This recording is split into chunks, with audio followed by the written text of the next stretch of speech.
ఈశ్వరుడు ఎల్లభూతములకు నియామకుడై ప్రాణుల హృదయమందున్నవాడై గంత్రగాడు బొమ్మల నాడించు రీతిగా ప్రాణుల భ్రమింపజేయుచున్నాడు.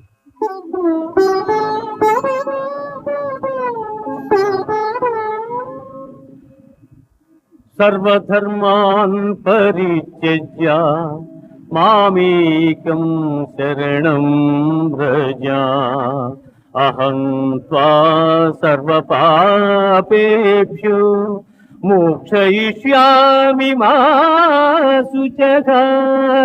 ఆ ఆ ఆ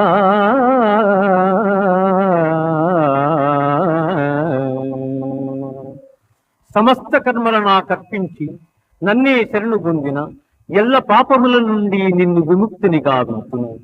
నీవు చింతింపకు.